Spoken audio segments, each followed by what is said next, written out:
سبحانه وتعالى أن أدينا صلاة التراويح في هذا المسجد المبارك، ونسأله سبحانه وتعالى أن يتقبل منا الصيام والقيام وأن يعتق رقابنا من النار. Alhamdulillah, segala puji bagi Allah, salawat dan salam kepada Muhammad sallallahu alaihi wasallam. Sebagaimana Allah berkenan mengumpulkan kita pada masjid-masjid yang diberkahi ini, semoga Allah berkenan juga mengumpulkan kita, menyatukan kita di surganya bersama Nabi kita Muhammad sallallahu alaihi wasallam. Dan semoga sebagaimana Allah telah berkenan menyampaikan kita kepada bulan yang diberkahi ini, semoga Allah berkenan menerima seluruh amal perbuatan kita, baik yang pada Ramadan yang telah lampau maupun hari-hari Ramadan yang telah kita lewati. Dan juga semoga Allah berkenan terus memberikan kepada kita kekuatan untuk terus mengamalkan, melakukan perbuatan amal soleh pada sisa Ramadan yang berikutnya. يقول رسول الله صلى الله عليه وسلم عن هذه المجالس المباركة: ما جلس قوم يذكرون الله تعالى إلا حفتهم الملائكة وغشيتهم الرحمة ونزلت عليهم السكينة وذكرهم الله في من عنده. وهذا حديث عظيم جليل عن رسول الله صلى الله عليه وسلم. في هذا الحديث يتكلم النبي صلى الله عليه وسلم عن مجالس الإيمان، المجالس التي يذكر فيها الله، المجالس التي يتلى فيها كتاب الله، المجالس التي يتعلم بها الإنسان. فقال النبي صلى الله عليه وسلم: إلا حفتهم الملائكة. ومن هذه الكرامات التي يكرمهم الله بها أن الملائكة تحفهم بأجنحتها وتغشاهم الرحمة، أي أن الله تبارك وتعالى يغفر لهم ويرحمهم وتنزل عليهم السكينة، يلقي ربنا تبارك وتعالى الطمأنينة في قلوبهم. وفي آخر هذا المجلس ومن أعظم الكرامات أن الله تبارك وتعالى يذكرهم في الملأ الأعلى. Rasulullah sallallahu alaihi wasallam bersabda, "Majtama'a qaumun fi baitin min buyutillah." Tidaklah suatu kaum berkumpul di salah satu dari rumah Allah, yang mana mereka berkumpul itu untuk membacakan firman Allah, untuk mempelajari firman Allah, sekaligus juga untuk membacakan hadis Rasulullah sallallahu alaihi wasallam, maka Allah akan berikan kepada mereka beberapa karamah, beberapa kemuliaan. Yang pertama, Rasulullah sallallahu alaihi wasallam bersabda, "Illa hafat subul malaika." Kecuali pasti para malaikat akan turun di tengah mereka dan akan menaungi mereka dengan sayapnya. Kemudian yang kedua, wa ghasyiyatuhumur rahmah. Rahmat Allah dan ampunannya akan diturunkannya kepada mereka semua. Kemudian yang ketiga, wa nazalat 'alaihimus sakinah. Rasa tenang dan rasa tentram Allah akan menyelipkannya di dalam hati para hadirin, di dalam hati orang-orang yang hadir pada majelis tersebut.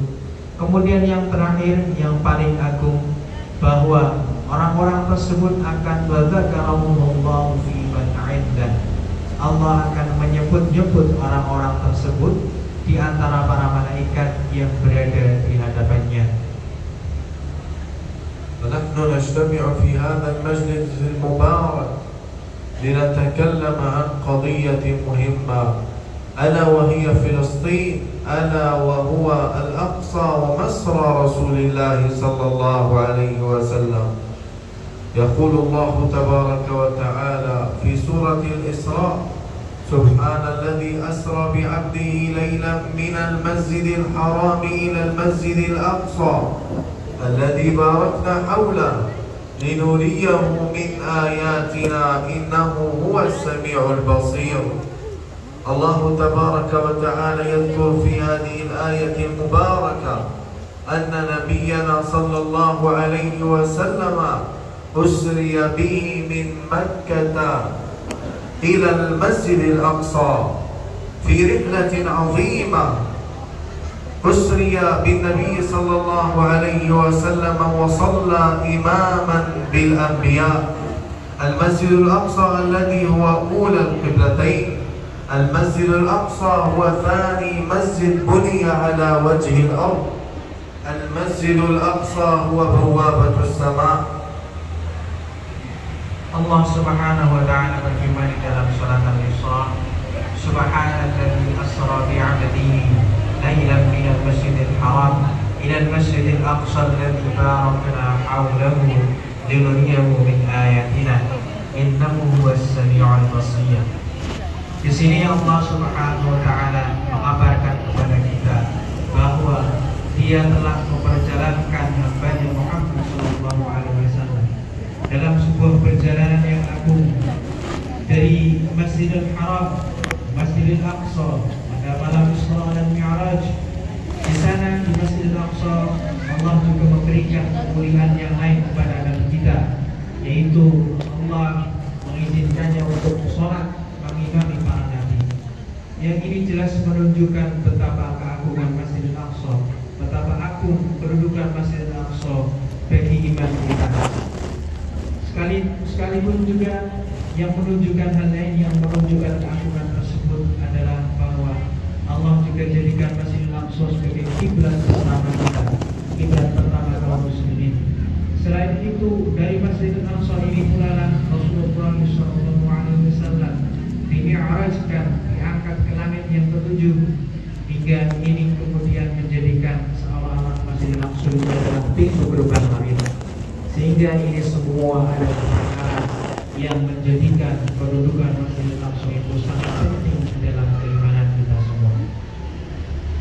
وقد وجه أنظارنا رسول الله صلى الله عليه وسلم إلى الأقصى وإلى بلاد الشام وإلى فلسطين، وتكلم عن الطائفة المنصورة، فقال النبي صلى الله عليه وسلم: لا تزال طائفة من أمتي على الحق ظاهرين لعدوهم قاهرين لا يضرهم من خذلهم ولا من خالفهم إلا ما أصابهم من لأواء حتى يأتي أمر الله وهم كذلك.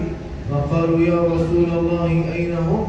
قال: ببيت المقدس وأكناف بيت المقدس. هذه الطائفة منصورة من الله تبارك وتعالى. هذه الطائفة لا يستطيع أحدا القضاء عليها، ونحن رأينا هذه الطائفة في غزة. Rasulullah sallallahu alaihi wasallam bersabda, "La tazalu ta'ifatun min ummati 'ala al-haqqi dhahirin."